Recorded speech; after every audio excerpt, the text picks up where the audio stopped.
Hello everyone. UGC net preparation zone में आप सभी का स्वागत है। तो जैसे कि हमारे यूजीसी नेट पॉलिटिकल साइंस की और पेपर वन की प्रीवियस ईयर क्वेश्चंस की प्रैक्टिस सेट चली हुई है, प्रैक्टिस सेट्स जो पेपर है। तो आज हम अपने पॉलिटिकल साइंस के पेपर में जून 2012 की शिफ्ट का पेपर जो है करने जा रहे हैं। और आज हमारा प्रैक्टिस सेट जो है वो पेपर 10 है। तो ऐसे ही हम जो है दिसंबर 2024 तक के सभी प्रीवियस ईयर एग्जाम्स को अपने एग्जाम से पहले कवर करेंगे। तो अपनी नोटबुक पेन साथ लेके बैठें, अपने क्वेश्चंस का आंसर करें, आपको पता चले कि आपकी तैयारी कैसी है। और जो बच्चा नया है या जिस बच्चे ने अभी तक चैनल को सब्सक्राइब नहीं किया, प्लीज़ चैनल को सब्सक्राइब कीजिए। आप इतने बड़े लेवल पे जाके आप लोगों को बार बार कहना पड़ रहा है, ये ठीक नहीं लगता। आप जब कंटेंट देख रहे हैं, आप प्रैक्टिस कर रहे हैं अपने एग्जाम्स की और आप अपने एग्जाम्स को लेके सीरियस हैं, तो प्लीज़ चैनल को भी सपोर्ट कीजिए। तो आज का एग्ज़ाम है जो चलते हैं 2012 का। तो हमारा फर्स्ट क्वेश्चन करते हैं। कौन सी पुस्तक कार्ल मार्क्स ने नहीं लिखी? तो कल या परसों में जो है आपको जो मेन थिंकर्स हैं या जितने भी प्रीवियस ईयर्स में एग्जाम्स में बुक पूछी गई है, तो उनकी सभी थिंकर्स वाइज जो है बुक्स या उनके जो इम्पोर्टेंट कोट्स हैं वो आपको एक वीडियो के थ्रू मिल जाएंगे। उसके ऊपर काम चल रहा है, वो बनाने लग रहा हूँ मैं। तो जैसे ही कंप्लीट होंगे आपको दे दिए जाएंगे। तो कौन सी पुस्तक जो है कार्ल मार्क्स ने नहीं लिखी है? तो जर्मन आइडियोलॉजी, ये कार्ल मार्क्स की है, 1945 में लिखी थी। Critics of the Gotha programme, ये भी है, ये 1875 में आई थी। पेरिस मैन्युस्क्रिप्ट भी है। और साइन ऑफ लॉजिक जो है ये हीगल की है, ये हीगल ने लिखी थी। तो आंसर डी जो हमारा राइट हो जाएगा। नेक्स्ट क्वेश्चन है। व्यक्ति अपने ऊपर, अपनी देह और दिमाग पर संप्रभु है। यानी जो व्यक्ति है, इंसान है, वह अपने ऊपर और अपनी शरीर और अपने दिमाग के ऊपर जो है उसका खुद का अधिकार है। तो यह कथन किसके हैं? जे एस मिल, एम के गांधी, जेरमी बेंथम या रॉबर्ट नोजिक? तो ये कथन है जे एस मिल के। जे एस मिल जो है वो स्वतंत्रता के घोर समर्थक थे। नेक्स्ट क्वेश्चन है। अरस्तु की उपेक्षा करने वाला पहला आधुनिक राजनीतिक विचारक कौन है? तो अरस्तु की जो है उपेक्षा मैकेवली, मोंदा, होब्स या लोक? तो अरस्तु की उपेक्षा जो है वो थॉमस होब्स ने की थी।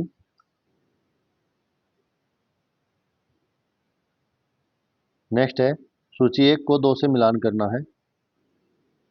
सर्वाहार श्रमिक वर्ग की तानाशाही, कम्युनिस्ट पार्टी, हेजमनी और बहुकेंद्रीयता? तो सर्वाहार वर्ग की तानाशाही जो है वो करते हैं मार्क्स, कम्युनिस्ट पार्टी की लेनिन, और हेजेमनी ग्रामसी, और बहुकेंद्रीयता टोगलियाटी। नेक्स्ट क्वेश्चन है। सूची एक को दो से सम्मिलित करना है। 20वीं शताब्दी, चेकोवनिज्म, स्वैच्छिक निर्धनता, मैंने हिंदू के रूप में जन्म लिया है परंतु उस रूप में मरूंगा नहीं, और विकास का एकीकृत सिद्धांत? तो इनमें से आप एक बार ये देखिए कि आपको जो सबसे अच्छे तरीके से पता है कि ये उसका हो सकता है। तो ये है, मैंने हिंदू के रूप में जन्म लिया है, डॉक्टर भीमराव अम्बेडकर ही बोलते हैं। तो सी का थर्ड ही आएगा। तो इसमें से जो थर्ड सी का है, ये सी को काट दो, डी को काट दो, तो ए और बी बच गए। इनमें जो सी ऑप्शन है वो 3 दे रखा है। तो फिर इसमें से देखिए, जो स्वैच्छिक निर्धनता है ये गांधी जी बात करते हैं। तो बी का ए, तो बी का ए आंसर बी हो जाएगा। 20वीं शताब्दी की जो जैकोनिज है ये एम एन रॉय, और विकास करते एकीकृत सिद्धांत जो है ये अरविंद देते हैं। नेक्स्ट क्वेश्चन है। गांधी जी ने अपनी व्याख्या की है। तो गांधी जी अपनी आप की व्याख्या किस रूप में करते हैं?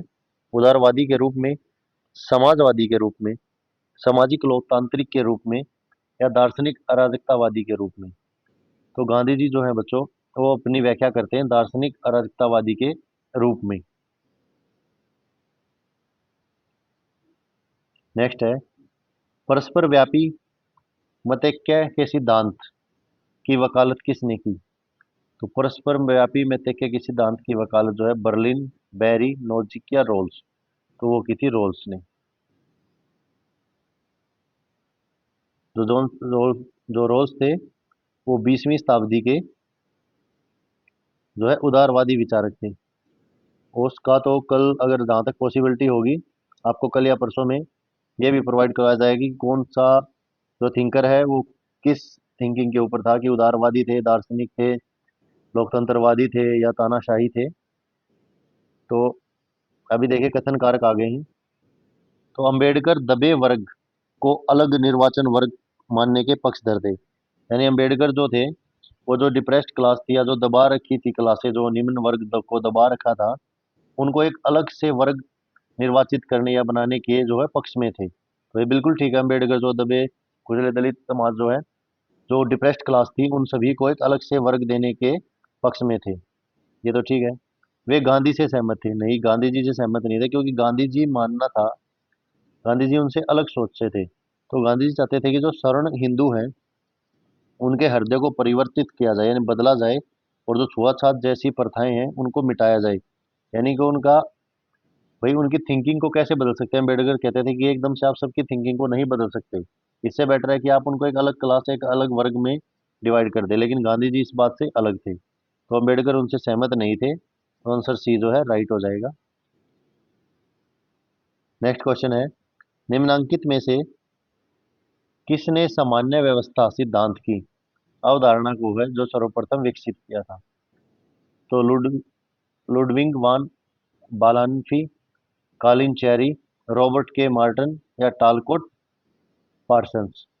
तो सामान्य व्यवस्था सिद्धांत की अवधारणा को जो है वो क्या था, लुडविन वान बाल्फिन ने सबसे पहले विकसित किया था। नेक्स्ट क्वेश्चन है, संरचनात्मक प्रकार्यवाद को पद्धति के रूप में किसकी राजनीति का अध्ययन करने के लिए विकसित किया गया? तो संरचनात्मक प्रकार्यवाद जो है, जो पद्धति के रूप में, उसको उन्नत पूंजीवाद का, विकसित समाजवाद का, आधुनिक सर्वाधिकारवाद का या विकासशील देशों की राजनीति का? तो संरचनात्मक प्रकार्यवाद को विकासशील देशों की राजनीति को जो है अध्ययन करने के लिए विकसित किया गया था। नेक्स्ट क्वेश्चन है, सी राइट्स मिल की पुस्तक द पावर एलिट किसकी समकालीन राजनीति का अध्ययन है? यानी कौन सा, इनमें से कौन सी जो देश थे उनके समकालीन राजनीति के अध्ययन है? इस पुस्तक के समय पर उन देशों में राजनीति वैसी ही चल रही थी जो सी राइट्स की पुस्तक द पावर एलिट है। तो चीन में, United state of America, Soviet union या ग्रेट ब्रिटेन? तो दी पावर एलिट के समकालीन है यूनाइटेड स्टेट ऑफ अमेरिका की राजनीति। नेक्स्ट है, निम्नलिखित में से किसने इंग्लैंड के अपने अध्ययन के आधार पर राजनीतिक विकास में संकट की पहचान की? तो ए एफ के ऑर्गान्सकी, लूशियन डब्ल्यू पाई, एडवर्ड सिल्स या डेविड एफ्टर? तो जो लूशियन डब्ल्यू पाई थे, इन्होंने अपने इंग्लैंड के अध्ययन के आधार पर राजनीतिक विकास के संकट की पहचान की थी। नेक्स्ट है, निम्नलिखित में से कौन सा युग्म सही रूप से सम्मिलित नहीं किया गया है? तो इनमें से जो सही रूप से सम्मिलित नहीं है वो बताना है। C W Mills the power elite, elite अभी ऊपर आपने पढ़ा था। T B Bottomore, elite and society, Pareto the ruling class या आर्टेगा बाई गेटस the revolt of the masses? तो इसमें से जो सही नहीं है वो है पेरेटो द रूलिंग क्लास, क्योंकि जो द रूलिंग क्लास है ये पेरेटो ने नहीं लिखी, ये मोक्स का द्वारा है, मोक्स का। तो आंसर सी जो है राइट हो जाएगा। नेक्स्ट क्वेश्चन देखते हैं, अधिकारीगण एक दूसरे के लिए कार्य का सर्जन करते हैं। जो अधिकारी होते हैं वह एक दूसरे के लिए जो है कार्य का सर्जन करते हैं, यानी जो वर्क बनाते हैं, काम बताते हैं, बनाते हैं। यह नियम निम्नलिखित में से किसने प्रतिपादित किया? मैक्स वेबर, एच फाइनर या एफ एम मार्क्स या एन पार्किंसंस? तो जो अधिकारीगण एक दूसरे के लिए कार्य का सर्जन करते हैं, यह नियम एन पार्किंसंस ने निर्मित किया था, प्रतिपादित किया था। नेक्स्ट है, निम्नलिखित में से कौन सा युग्म सही नहीं है? सही नहीं बताना है। तो यूएसए, दोहरी नागरिकता, यूएसए में दोहरी नागरिकता है, राइट है। भारत में जो विधि द्वारा स्थापित कार्य विधि है, यानी विधि द्वारा स्थापित विधान है, तो भारत में। ऑस्ट्रेलिया, सरकार का एकमत रूप, तो ऑस्ट्रेलिया में सरकार का जो है एकमत रूप है और स्विट्जरलैंड में बहुकार्य पालिका।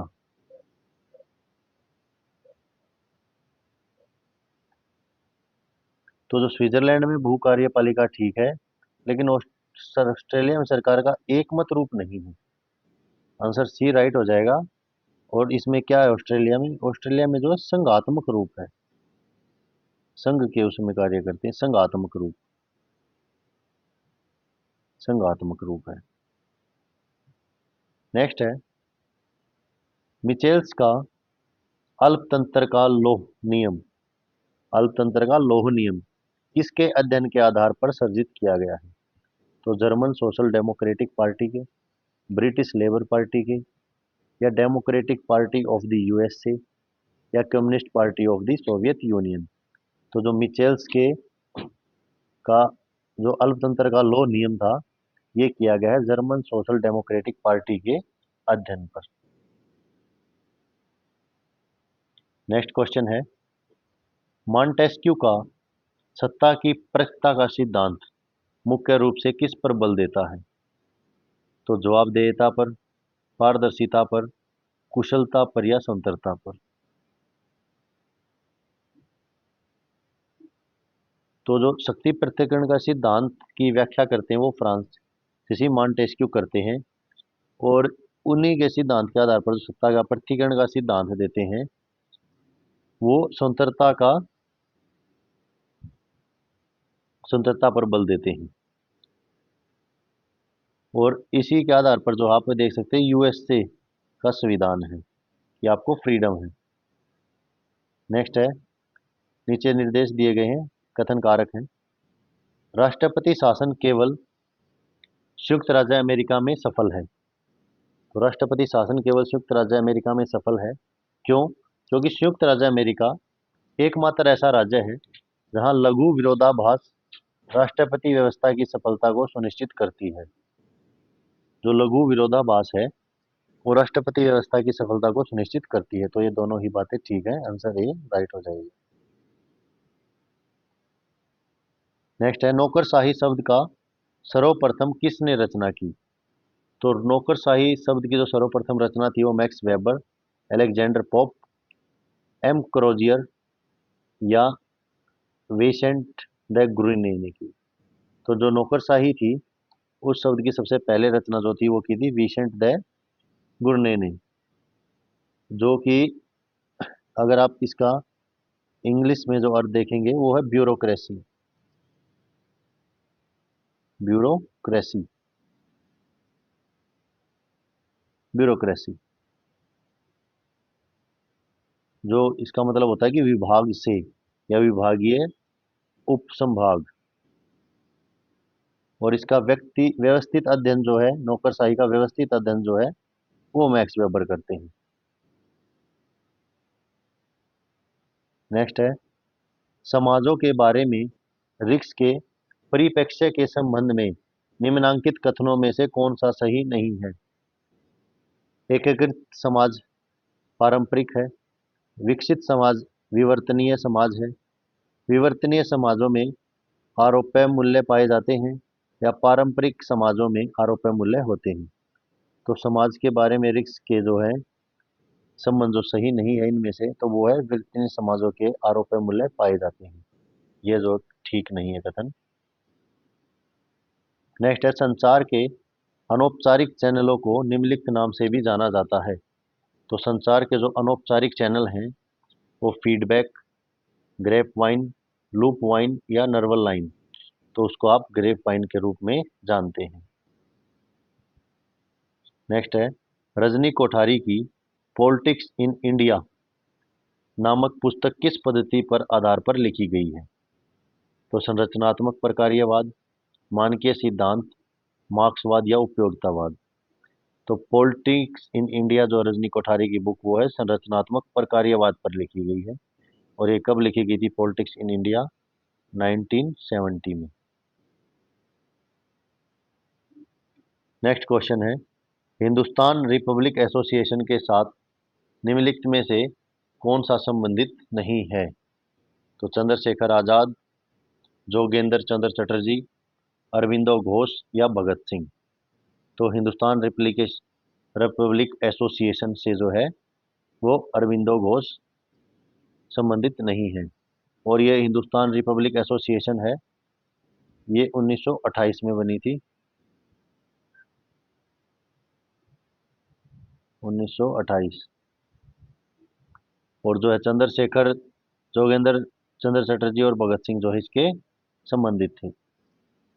नेक्स्ट है, इंडियन नेशनल कांग्रेस को संविधान किसने दिया और उसे जन समूह एवं संवर्ग दल बनाया। तो इंडियन नेशनल कांग्रेस को जो संविधान तिलक ने, गोखले ने, मोतीलाल नेहरू ने या गांधी ने। तो जो है गांधी जी ने इंडियन नेशनल कांग्रेस को संविधान दिया था और उन्हें जन समूह और संवर्ग दल बनाया था। नेक्स्ट है, अंतरराज्य परिषद की नियुक्ति कौन करता है। तो अंतरराज्य परिषद की नियुक्ति कौन करता है। भारत का राष्ट्रपति, संघीय मंत्रिमंडल, प्रधानमंत्री या संघीय गृह मंत्री। तो ये करते हैं भारत के राष्ट्रपति। और अंतरराज्य परिषद जो है वो किस अनुच्छेद के अंतर्गत आती है। ये आती है 263 के अंतर्गत।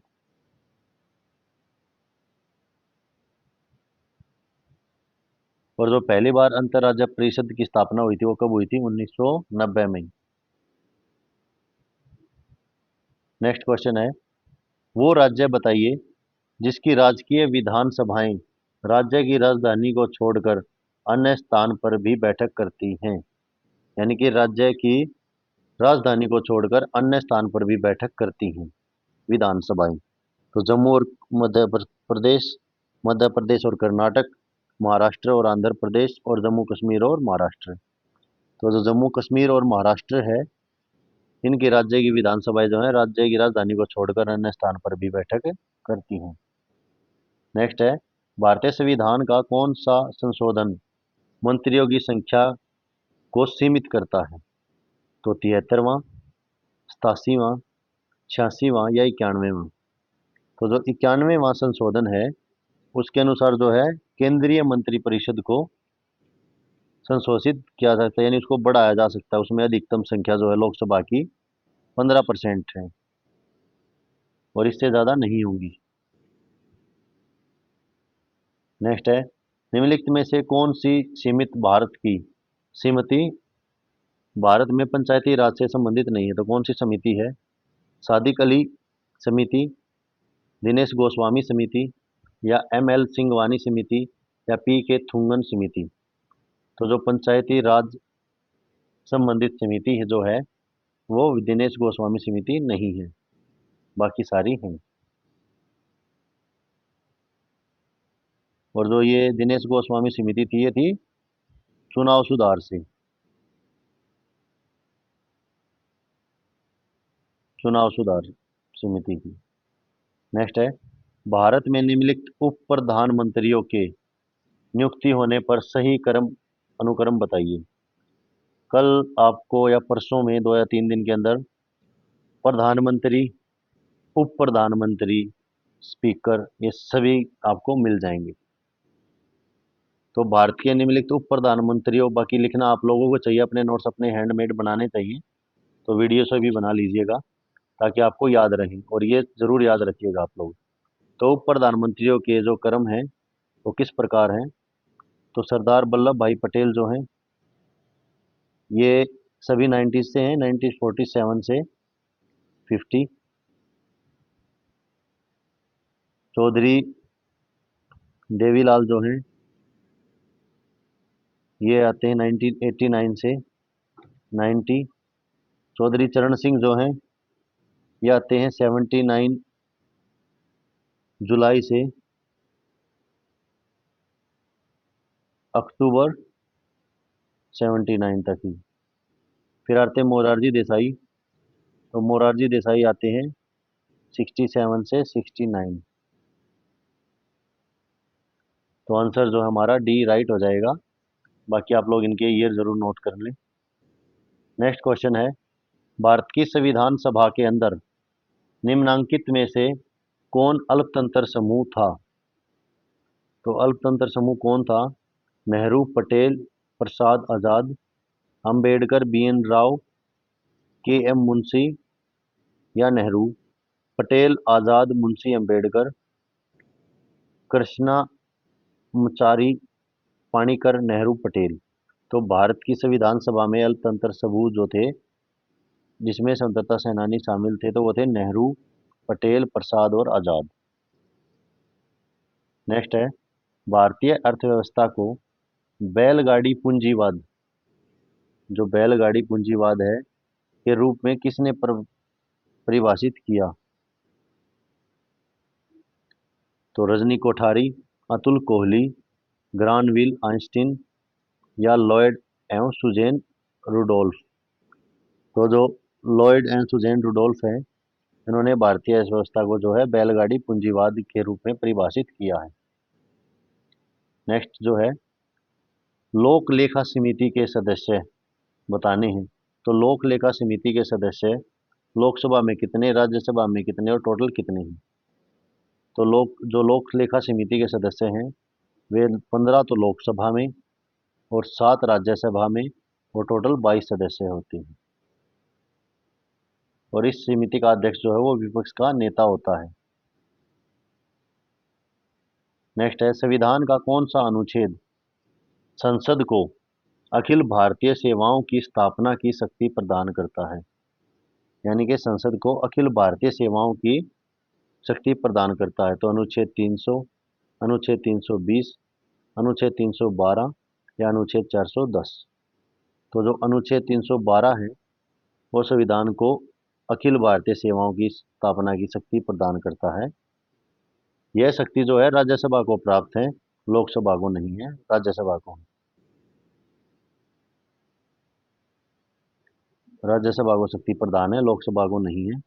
और ये अनुच्छेद 312 आई के तहत आते हैं। नेक्स्ट है, कूट दिए गए हैं। तो कथन है, सूचना प्रौद्योगिकी ने स्टाफ एजेंसी को अपरिहार्य बना दिया है। तो जो सूचना प्रौद्योगिकी है, उसने स्टाफ एजेंसी को अपरिहार्य बना दिया है। स्टाफ एजेंसी जो है लाइन एजेंसी को निर्णय लेने में सहायता करती है। स्टाफ एजेंसी निर्णय लेने की बात तो ठीक है, लेकिन इसी के कारण जो है अपरिहार्य नहीं बनी है। तो आंसर भी हो जाएगा कि कथन दोनों राइट हैं, लेकिन इसका सही व्याख्या नहीं करता है।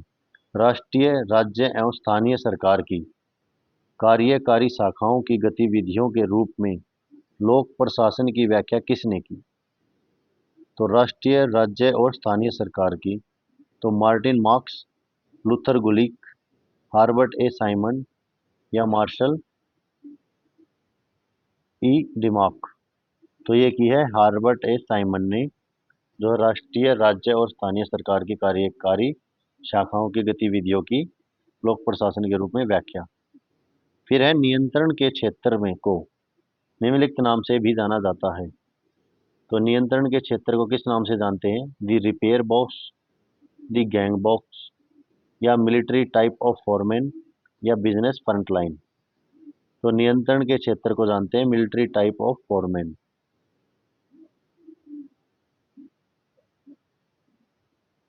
और जो मिलिट्री टाइप ऑफ फॉरमैन है, ये कैसा जो है नियंत्रण करते हैं, यानी कि कैसी इनकी गाइडेंस है? इसमें एक अधिकारी के नीचे जो है 4 कर्मचारी कार्य करते हैं। नेक्स्ट है, स्टाफ एजेंसी का सही कार्य निम्नलिखित में से कौन सा है? सही कार्य बताना है कौन सा है। तो अधीनस्थ या अवर कर्मचारियों को आदेश जारी करना, अवर कर्मचारियों की गतिविधियों को नियंत्रण करना, या मुख्य कार्यपाल को परामर्श देना, या संस्थानीय सेवाएं प्रदान करना। तो जो स्टाफ एजेंसियों का मुख्य कार्य है, वो है जो स्टाफ इकाई है या जो और बंदे हैं, तो मुख्य कार्यपाल को परामर्श देना है। नेक्स्ट है, विचारकों के अवधारणाओं को सम्मिलित करना है। विचारक और अवधारणाएं दी गई हैं। तो F.W. Taylor, Chester Barnard, Henry Fayol और फेडरिक हजरबर्ग। तो इनकी अवधारणाएं देखनी है।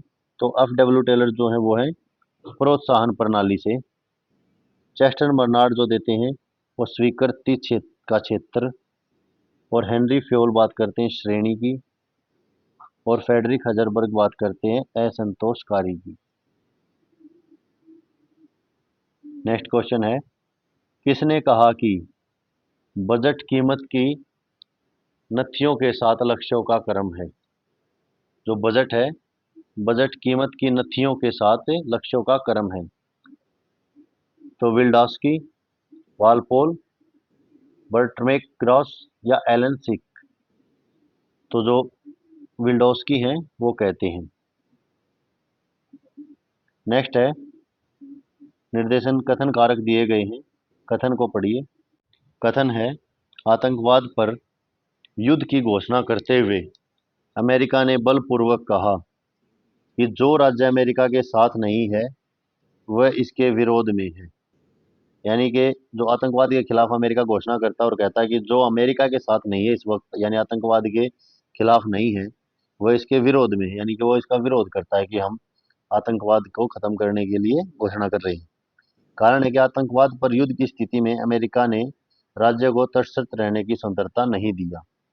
तो ये दोनों ही जो चीजें हैं राइट है, और आंसर ये ठीक हो जाएगा। नेक्स्ट क्वेश्चन है, निम्नलिखित में से क्या ब्रेटन वुड्स सम्मेलन के परिणाम स्वरूप हुआ? तो क्या संयुक्त राष्ट्र, राष्ट्र संघ, आणविक परस्पर प्रसरण रोकने के लिए संस्थान, या विश्व बैंक और अंतर्राष्ट्रीय मुद्रा कोष? तो जो विश्व बैंक और अंतर्राष्ट्रीय मुद्रा कोष की स्थापना है वो ब्रेटन वुड्स सम्मेलन में हुई। नेक्स्ट है, हंस जे मॉर्गनथाउ के यथार्थवाद का मूलभूत सिद्धांत निम्नलिखित में से कौन सा नहीं है, पूछा है। राजनीति की जड़ें मानव प्रकृति में जमी है, राजनीतिक स्वचालित होती है, या राष्ट्रीय हित की व्याख्या सत्ता के संबंध में की जाती है, या राजनीतिक सार्वभौमिक नैतिक मूल्यों द्वारा शासित होते हैं?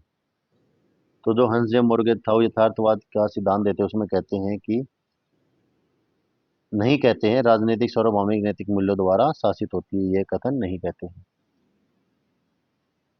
नेक्स्ट है, मार्शल योजना किसके लिए थी? तो जो मार्शल योजना थी वो पहले तो आपको बता दूं कब थी, 1947 में।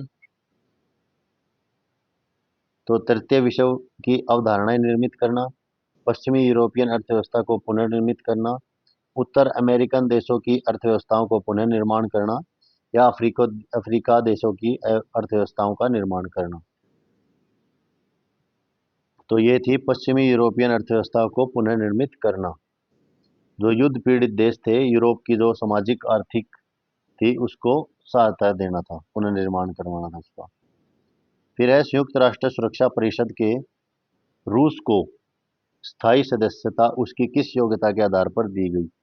तो संयुक्त राष्ट्र सुरक्षा परिषद में रूस को जो स्थायी सदस्यता दी गई, विश्व में द्वितीय सर्वाधिक शक्तिशाली देश होने के कारण, पूर्व सोवियत यूनियन का उत्तराधिकारी राज्य होने के कारण, या क्षेत्र के संबंध में विश्व से में सबसे बड़ा देश होने के कारण, या विश्व में सबसे प्राचीनतम सभ्यता होने के कारण? तो संयुक्त राष्ट्र सुरक्षा परिषद में रूस को जो स्थायी सदस्यता दी गई थी पूर्व सोवियत यूनियन का उत्तराधिकारी राज्य होने के कारण। नेक्स्ट है, कैंथन वॉल्स के नव यथार्थवाद का मुख्य तर्क यह है कि संरचनाएं कर्ता की अपेक्षा ज्यादा महत्वपूर्ण है, संरचनाओं की तुलना में कर्ता ज्यादा अहम भूमिका अदा करते हैं, या मानवीय प्रकृति राजनीति में महत्वपूर्ण तत्व है, या अंतर्राष्ट्रीय रचनाओं द्वारा आरोपित प्रतिबंधों को राष्ट्रीय अभिभूत कर लेते हैं? तो कैंथन वॉल्स के नव यथार्थवाद में जो है संरचनाएं कर्ता की अपेक्षा ज्यादा महत्वपूर्ण है। नेक्स्ट है, अपने पड़ोसी देशों के प्रति भारत की नीति का अपार परिकता सिद्धांत किस बात पर निर्भर करता है, विचार करता है?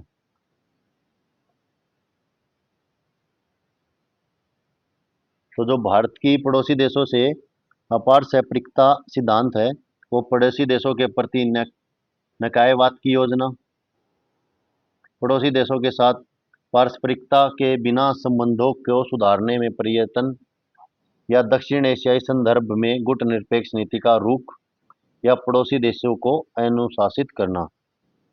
तो वो भारत की पड़ोसी नीति के साथ जो है पड़ोसी देशों को साथ पारस्परिकता के बिना संबंधों को सुधारने के प्रयत्न। नेक्स्ट है, नीचे दी गई घटनाओं का सही कालक्रम बताना है। तो भारत रूस मैत्री संधि, पोखरण में भारत का प्रथम आणविक परीक्षण, क्यूबा संबंधी मिसाइल संकट, भारत के संरचनात्मक संयोजन कार्यक्रम को अपनाया। तो इनमें सबसे पहले जो होता है, क्या होता है बच्चों, वो होती है क्यूबा संबंधी मिसाइल संकट। ये होता है 1962 में। फिर आता है भारत रूस मैत्री संबंध जो संधि होती है 1971 में। फिर पोखरण जो एटम परीक्षण होता है एटम बम का, वो होता है 1974 में। और भारत के संरचनात्मक संयोजन कार्यक्रम को अपनाया था 1991 में। तो ये आप लोग नोट कर लें, तो आंसर बी जो है राइट हो जाएगा हमारा, बी।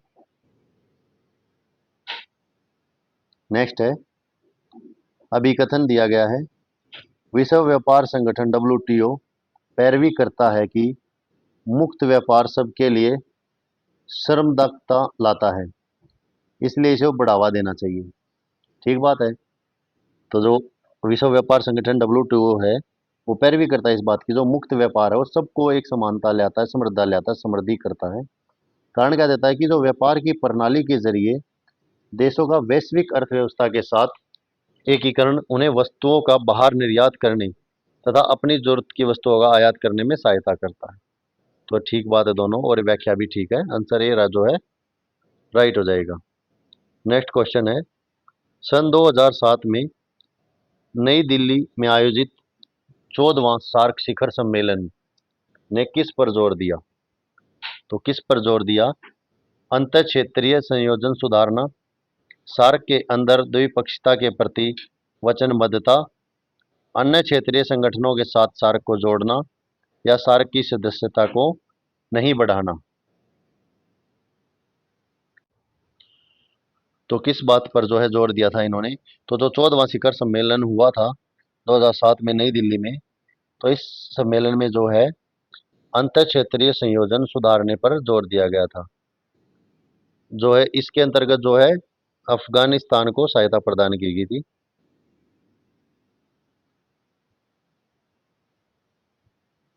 अफगानिस्तान को जो है सहायता प्रदान की गई थी।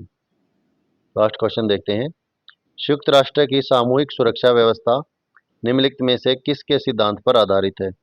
तो जो संयुक्त राष्ट्र की सामूहिक सुरक्षा व्यवस्था है, सभी एक के लिए एक सभी के लिए, युद्धतर राष्ट्रों के विरुद्ध एक तरफा प्रतिबंध लगाना, बड़ी या प्रमुख शक्तियों द्वारा सुरक्षा बनाए रखना, साम्य की स्थिति द्वारा शक्ति का संतुलन बनाए रखना।